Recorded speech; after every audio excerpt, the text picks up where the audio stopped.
They wouldn't lift a finger to help me get into college, but years down the road, they expected me to cough up $200,000 to throw my sister the wedding of her dreams. I grew up in a small town, living in a modest two-story house with my parents and my older sister, Grace. She was only 2 years ahead of me in age, but honestly, it often felt like we came from two totally different lives. My dad ran a little cafe that made just enough to keep us comfortable. Mom stayed at home, though every now and then she'd pitch in at the restaurant when things got busy. We weren't wealthy by any means, but we managed all right, at least, most of us did.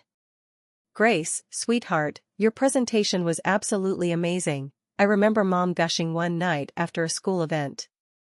You're going to go so far in life. You're just so gifted. I stood off to the side, still clutching the certificate I'd earned at the science fair, but nobody even looked my way. That was typical. Jessica was always the golden child, and I was just the afterthought. That's pretty much how my whole childhood played out. Jessica got the newest iPhone as soon as it hit shelves, while I got her old one, complete with a cracked screen. She wore designer outfits, and I got her hand-me-downs, the ones that were no longer good enough for her. Every family event turned into some kind of Jessica appreciation hour.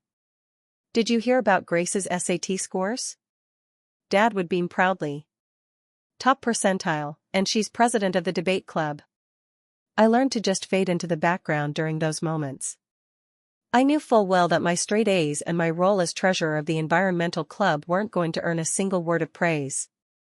It's not like I was slacking, I was doing great, but in our house, great wasn't good enough unless your name was Grace.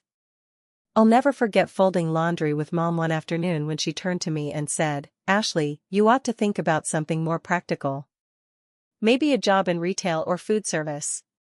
Honest work, nothing wrong with that." It stung, of course it did, but by then, I'd gotten used to those little reminders that I wasn't seen as capable of much. What really got to me, though, was how they didn't just fail to support me, they actively discouraged me from aiming higher. Looking back now, it's clear those early years were the foundation for everything that came next. The constant comparisons. The little jabs that didn't feel little at all. The unspoken but painfully obvious message that I wasn't quite enough. Those things leave marks that don't fade easily. But funny thing is, sometimes the scars end up being the reason you push harder. My parents had no clue how much their treatment would eventually change the course of all our lives.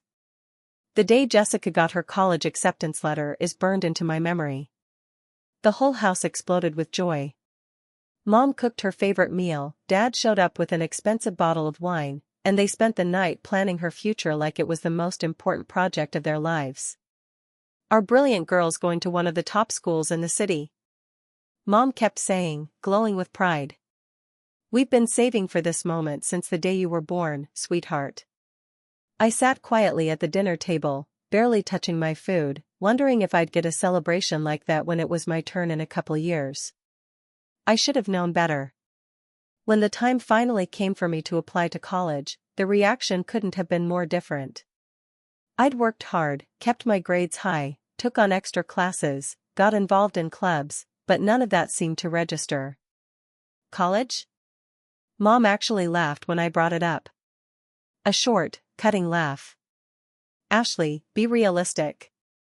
We can't afford to send you to college. And besides, you're not exactly college material. I couldn't help asking, voice trembling, but what about the money you saved for Grace? Dad cleared his throat and looked away. That was different, he muttered. Jessica had direction, he added. Exceptional grades, a clear goal. You'd be better off doing something practical. Actually, I could use another waitress at the cafe. I felt like I'd been punched in the gut. I begged them to reconsider. Told them I'd work while studying, take out loans, pay back every penny with interest. I even offered to put it all in writing with a lawyer. Anything, just to get started. Mom shut it down cold. We don't borrow money. That's a principle we live by. And we're not about to toss that away for you. You need to accept your reality and find a job that suits you. I cried myself to sleep that night, but when the sun came up, something in me changed. The sadness was still there, but now it was mixed with pure determination. So I turned to the only people who'd ever truly believed in me, my grandparents. Through tears, I told them everything, sitting at their kitchen table. I can't just walk away from college. I have to do this. Grandpa looked at me, his eyes full of both hurt and anger. We don't have savings, sweetheart, he said gently. But let me see what I can do. No grandchild of mine is going to be held back like this. The next few weeks were a whirlwind: paperwork, interviews, financial aid applications. And then came the moment I'll never forget, Grandpa announcing that he was selling their old country house along with the land it sat on. The sale gave us just enough to cover my tuition. I applied to study investment management, picking a school in a city as far away from home as I could find, far away from the people who'd spent my whole life making me feel small. When the day came for me to leave, my parents didn't even bother saying goodbye. It was just Grandma and Grandpa at the bus station. Grandma held me like she never wanted to let go. Grandpa tried to hide the tears in his eyes, but I saw them anyway. From that moment on, I cut ties with my parents for good. Whenever school breaks rolled around and I came back to town, I stayed with my grandparents in their smaller, humbler home. That house may have been tiny, but it was built on sacrifice, and it felt more like home than the one I'd grown up in ever did. Their love and belief in me meant the world. For long years later, after countless hours of hard work, I finally earned my degree in investment management.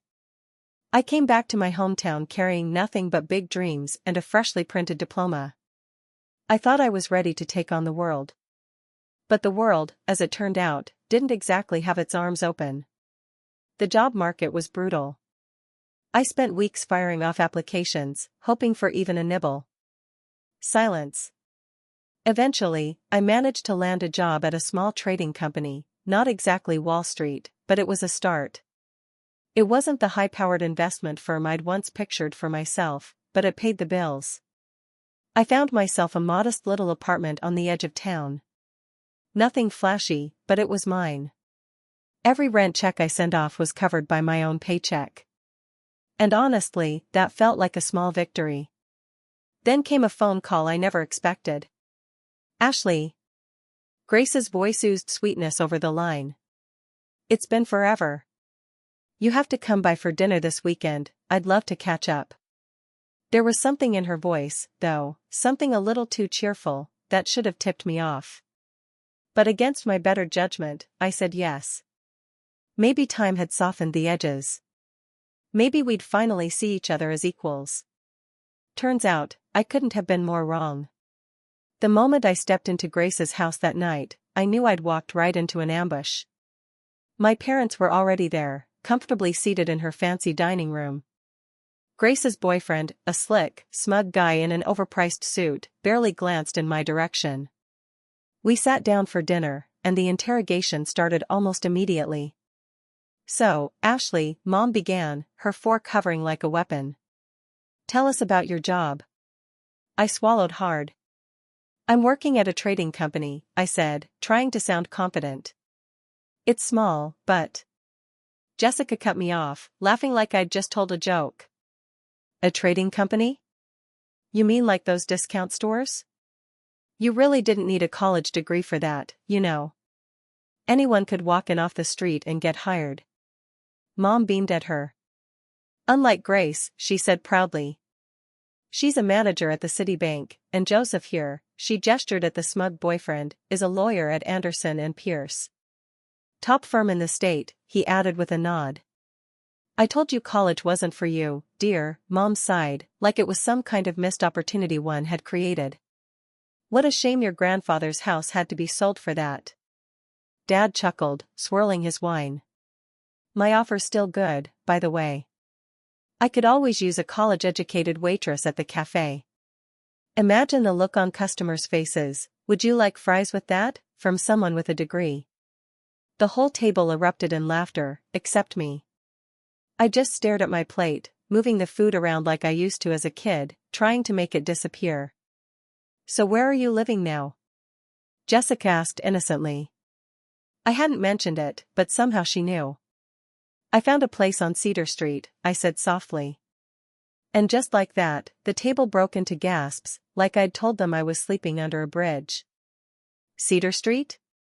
Jessica raised her eyebrows dramatically.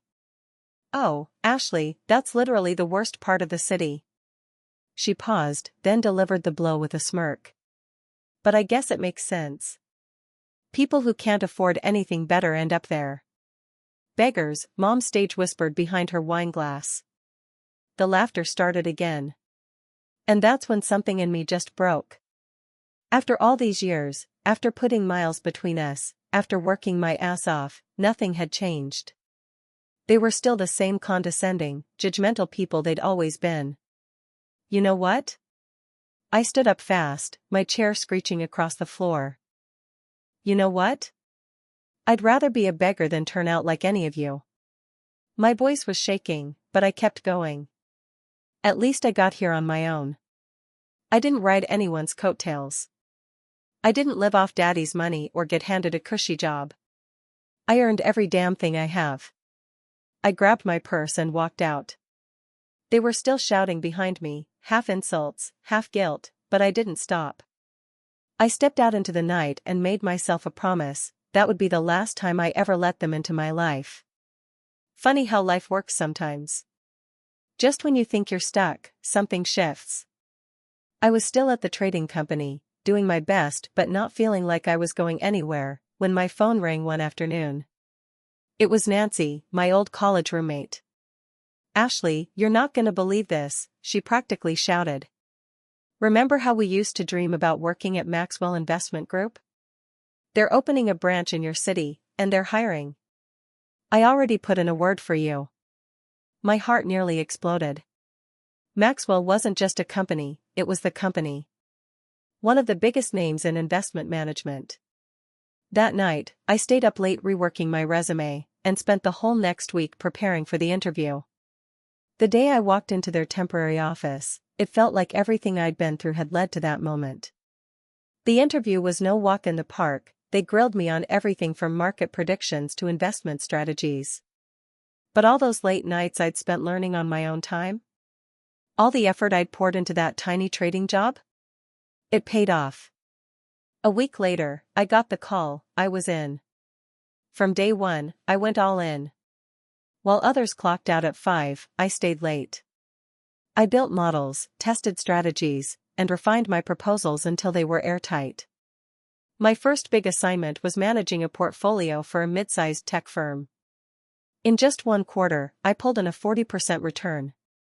Ashley, this is outstanding work, my supervisor told me during my 6-month review.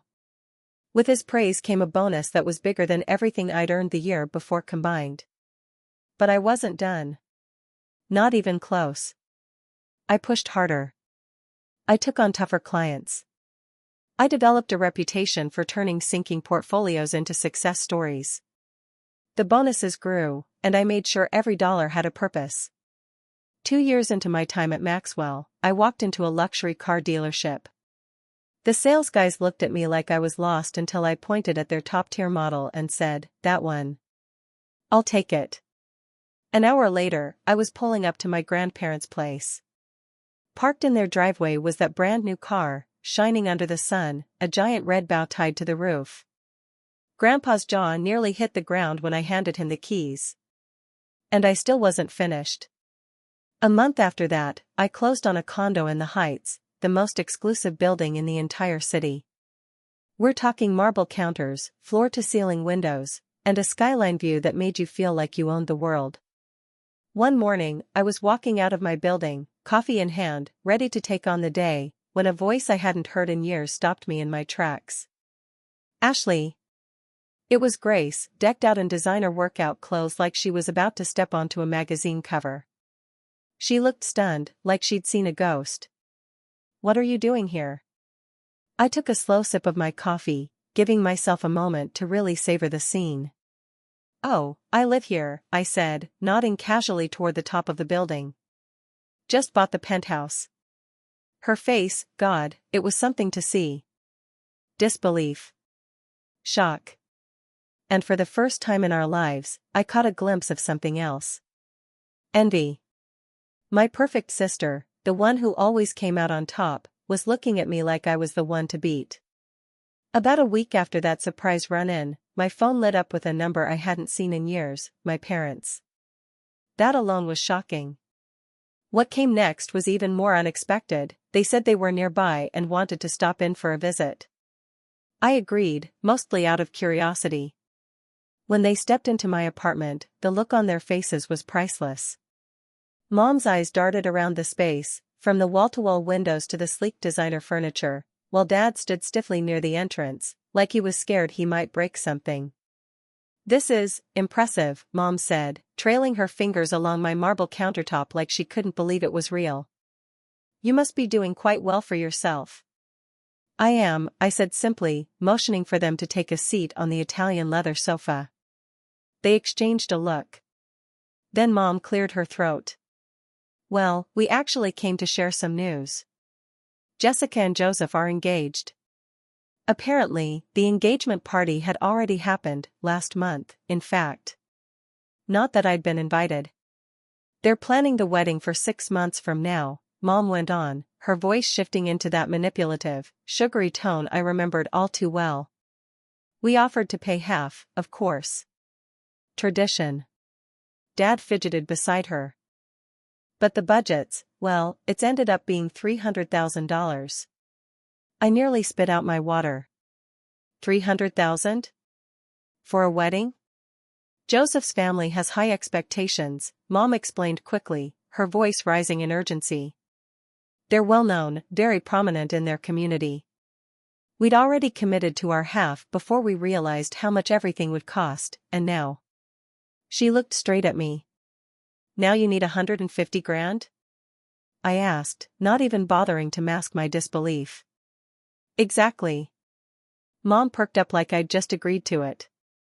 "And considering how well you're doing, this beautiful apartment, your career at that top investment firm. You're asking me to give you the money," I said flatly. Dad jumped in, trying to soften it. "Loan. We're asking for a loan. We'll pay you back. We can even get it notarized." "We know it's a big ask," Mom added quickly, "but we can't back out now. It would be humiliating with Joseph's family. They're expecting a certain standard." "You mean like the time I asked you for help with college?" I interrupted. "When I begged for a loan, said I'd pay it back with interest and a lawyer present? Remember what you told me then?" Mom's face flushed a deep red. "That was different." "Different how?" I asked. "Because it was me asking? Because you told me your family didn't believe in borrowing money? That it was a principle?" "Ashley, be reasonable," Dad started. "Reasonable?" I stood up, my voice rising. "Like when you told me I wasn't college material? When you offered me a job waiting tables instead of helping me get an education? When you sat by and let Grandpa sell his house to help me while you hoarded your savings for Grace?" "That's not fair," Mom shot back. "No," I said, walking to the door and opening it wide, "what's not fair is that the only reason you're standing in my living room right now is because you need something. You didn't invite me to the engagement party. You haven't called me in years.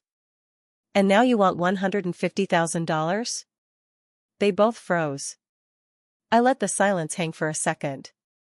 "I don't loan money on principle," I said. "Isn't that the family rule?" Mom's face turned purple with rage. "How dare you throw our words back at us after everything we've done for you?" I let out a bitter laugh. "Please. Leave." They stormed out, Mom muttering something about how ungrateful I was. Dad didn't say a word, just avoided my eyes. When I shut the door behind them, it was like something heavy lifted off my chest. For the first time in my life, I'd stood up to them. And I'd done it on my terms, in my own home, not from some place of needing anything, but from strength. The next day, my phone rang again. Grace. She didn't even pretend to be polite. "What is wrong with you?" she snapped. "Mom told me everything. How could you be so unbelievably selfish?" I leaned back in my office chair, staring out at the setting sun through my panoramic windows. Selfish? That's rich, Grace. Really? We're family, Ashley. Family helps each other. You have the money. Everyone knows you do. So why won't you help with my wedding? I almost laughed. Family? Oh, now I'm family again? Was I family when you all laughed at my apartment? Called me a beggar? Made fun of my job? That was different, she snapped. We were just joking. Don't be so dramatic. What's dramatic is suddenly pretending we're close when you haven't spoken to me in years. If you're so strapped, ask Mom and Dad, they're your real family, remember? They made that loud and clear. You bitter, ungrateful, Jessica started to yell. You think you're so much better than the rest of us now, with your big job and your fancy apartment? You're still the same pathetic little sister who was never good enough. Click. She hung up. I sat there for a second, letting her words settle, and for the first time, they didn't hurt. They didn't even sting. They just made me tired. A week later, I was at Sunday dinner at my grandparents' house. A tradition I'd held on to since college. Grandma was unusually quiet as she placed the roast on the table. Your parents called yesterday, Grandpa said, his voice low. I set down my fork. Let me guess, they asked you for money? Grandma gave a tight nod. They're getting desperate, Grandpa said. Your mother had a lot to say about what family is supposed to mean. We told her we're retired and we don't have that kind of money to throw around. Your mother actually had the nerve to tell us we should sell something, Grandpa said, shaking his head over dinner. Grandma let out a tired sigh. She said, well, you sold your land for Ashley's college, didn't you? I stared at them, stunned. She seriously suggested you sell the car? The one you gave us, yes, Grandpa replied, and there was a flicker of something proud in his eyes. That's when I hung up. Told her that unlike some people, we don't sell gifts from family who actually love us. Grandma reached over and gave my hand a soft squeeze. We didn't say much after that. We didn't have to. There was a quiet kind of understanding between the three of us, something deeper than blood. Real loyalty. Real love. But small towns are like megaphones when it comes to gossip, and my parents made sure their version of the story got broadcast loud and clear. Within a few weeks, it felt like everyone had heard their spin. I started picking up bits and pieces of it everywhere I went. Did you hear about the younger daughter? I overheard one of Mom's friends saying at the grocery store, completely unaware I was in the next aisle. She's got some high-powered job now and acts like she's too good for her family. Doesn't even talk to them anymore. Says they're beneath her. At church, distant relatives started giving me looks, those half-judging, half-pitying glances like I'd fallen off the righteous path or something. One evening, my Aunt Sandra called. Her voice was full of disappointment. Your mother told me you wouldn't even let her in when she came to visit. I mean, Ashley, how could you treat your own mother like that? I could have corrected her. Could have laid it all out, how they'd only come to me when they wanted money, how they'd never supported me, how they'd laughed at me and mocked my choices. But I didn't. Because I've learned the hard way, trying to explain yourself to people who are committed to misunderstanding you is a waste of time. All it does is give them more ammunition. So I focused on what mattered. I kept showing up to work. I spent time with my grandparents. And I let the gossip swirl around me like wind-blown leaves, harmless if you don't let them pile up. My grandparents knew the truth. They'd lived every painful, awkward, bitter moment with me. And that was enough. But 2 weeks before the wedding, Jessica made one last move. She showed up at my place unannounced, wearing head-to-toe designer like she was heading to a fashion shoot. Her smile was polished and practiced. Ashley, we need to talk, she said, brushing past me without waiting for an answer. This has gone on long enough. We're sisters, we shouldn't be fighting like this. I stood by the window, arms crossed, as she made herself comfortable on my couch like she still owned the world. Why are you really here, Grace? I'm here to make peace, she said with that same pageant winner grin. And to help you understand the bigger picture. She adjusted her ring, eyes flickering with nerves. You see, Joseph's family isn't just wealthy. They're old money. Well connected. The wedding has to be perfect. I waited. There was always more. The final deposits are due next week, venue, planner, flowers, she twisted her ring again. If mom and dad can't pay their half, it's going to be humiliating. Joseph's parents will find out. They'll think we're the problem. It won't just reflect on mom and dad, it'll ruin everything for me. My future with Joseph, our reputation. So you're not really here to reconcile, I said. You're here to ask for money. She stood and walked over, placing a hand on my arm. Ashley, please. You're my sister. I need your help. This wedding matters. I gently moved her hand away, walked to the door, and opened it wide. I don't care about Joseph's parents. I don't care about your perfect little wedding. And honestly, Grace, I don't care what you or our parents think anymore. She glared at me, her voice trembling now. You're making a huge mistake. You'll regret this. I gave her a small smile, calm and sure. No, Grace. For the first time in my life. I really won't. A few days later, I got a text from Ashley, one of Grace's old college friends who had always been decent to me. She said she figured I'd want to know what had gone down at the country club the night before. Your parents finally had to tell Joseph's family the truth, she wrote. They couldn't avoid the planner anymore. Apparently, it got ugly. I could picture it clearly, the polished dining room, the crystal glasses, Joseph's parents in their designer suits, looking down their noses while my parents squirmed in their seats. Ashley said Joseph's mom was livid.